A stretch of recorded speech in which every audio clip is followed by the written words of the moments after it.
Well, good morning and welcome to another BHAC Community Chat, and we are delighted today to have Sue Sticalorum join us. Sue, welcome. Thank you. It's lovely to be here. Thank you for having me. It's so lovely to have you, Sue. And we were chatting before and you were sharing that you've had a few near-death experiences. Can you tell us about some of those? Nice easy way to start. That's right. Yeah, so I guess in my 20s I was quite an adventurer. I was living in the Gold Coast, working in the Gold Coast Hospital, and I decided, along with a couple of other doctors, that it would be a really good opportunity to learn to fly. And at the time, the Gold Coast airport was quite small. It wasn't an international airport, so I did 10 flying lessons, at which point my instructor felt that I was ready to go up solo by myself, and he strongly encouraged me to do so, much against my better judgment. And I went up and did a circuit, and as I was coming down to land, I guess you call it panicked, and even though there was 2 kilometres of runway in front of me, I felt, land it on the piano keys as I'd been taught, and the plane wasn't coming down.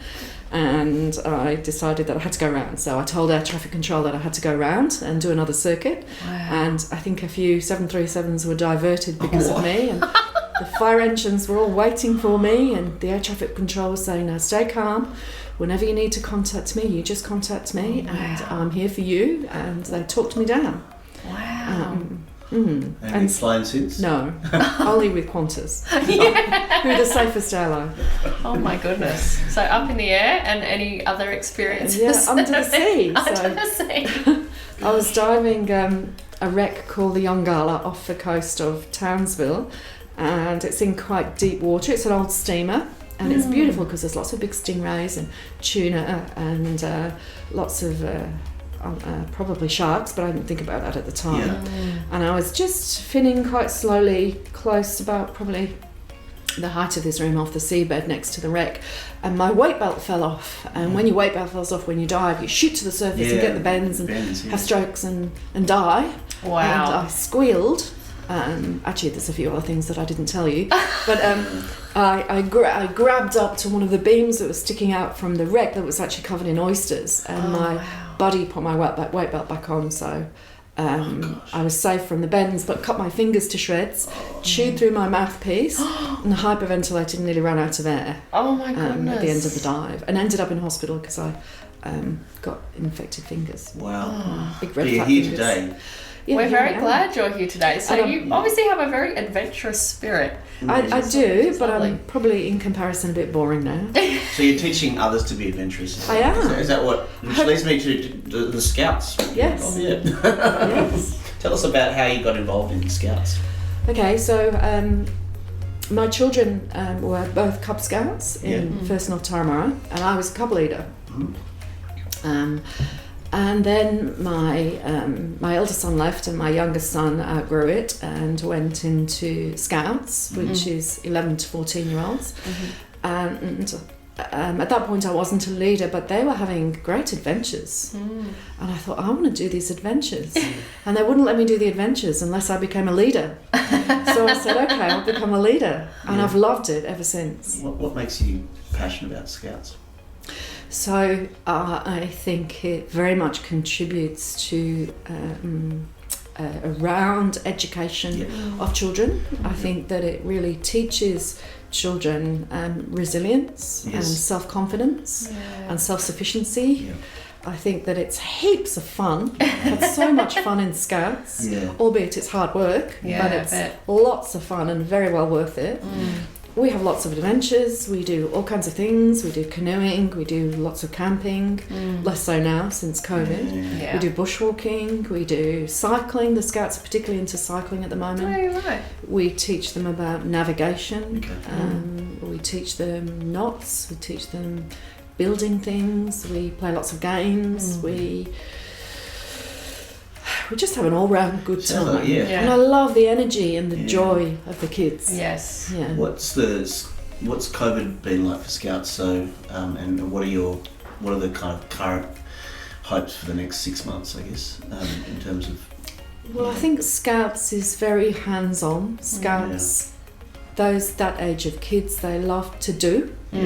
So they learn by doing. Yeah. So that's been quite difficult with COVID. So we have It's not the same since COVID happened, but we have made the most of it. We have weekly meetings on Zoom, and that's been lots of fun. Yeah. So the other day we had them cooking the family dinner, and we cooked pizza and a chocolate dessert. Oh, yum. We've done lots of quizzes. We've taught them lots. The other day we had a night on the International Space Station, and we showed them lots of videos from the NASA website. That was fascinating. Great. And we've also buddied up with a British Scout group, which has been very interesting. We've had a couple of meetings with them, and they're very fascinated with Australia, particularly with snakes and spiders. They love stories about snakes and spiders. So they probably think you're quite hardy. Well, we made a few up. That's good. Yeah, make the most when I went camping, there was a snake in my sleeping bag. Drop bears and all that. Drop bears. In fact, we did talk about drop bears. And we showed them pictures of spiders, and they I bet. really freak out. How would you join Scouts if you were keen to join? What's involved? Like, what's a regular weekly commitment to Scouts look like? So we meet the Scouts meet on a Wednesday night between 7 and 9. Yep. I think it's 7 and 9. It's been so long since we actually met in person. And we also have Joeys, which are age 5 to 8, and Cubs, which are 8 to 11, and they meet on different days. I think the Joeys might meet on a Monday night, and the Cubs might meet on a Tuesday night, I think.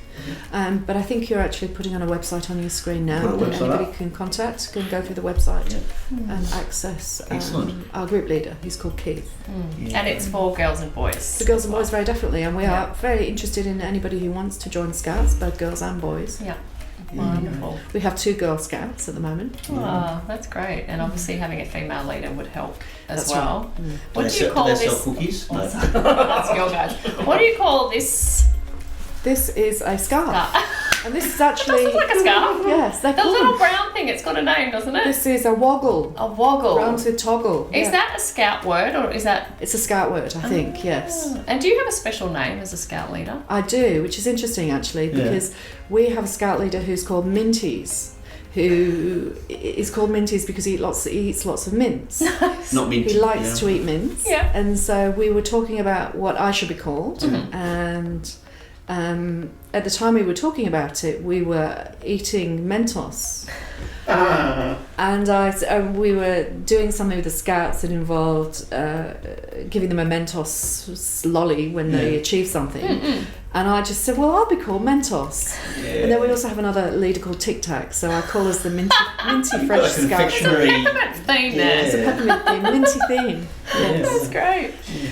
You mentioned before, Sue, that you're a doctor. We know that this has been just an incredible year for medical people and for all of us, really. What are some of the things that you've noticed, not just in terms of physical health, but mental health in your role as a GP during this time? Well, I'm a GP in Crow's Nest. And I've seen many people that have had significant mental health issues throughout COVID and because of COVID. I mean, some of them are directly related to fear of catching COVID. Yes. But many issues are related to people losing their normal coping mechanisms, both in contact with other people and also in activities that they might do to distract them that they've lost. And also particularly with the elderly. I think the elderly have been very...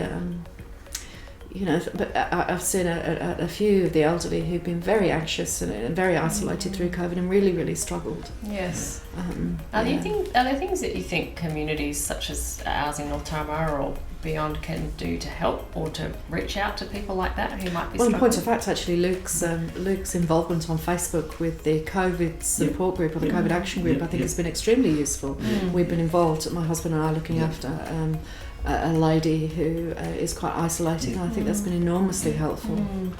Well, thank you very much for joining us today, Sue. And it really has been, it's been good to hear about Scouts, and I know that it's been obviously a challenging season. It's been a pleasure, thank you. And thank you for joining us. Thank you, Sue. Thank you.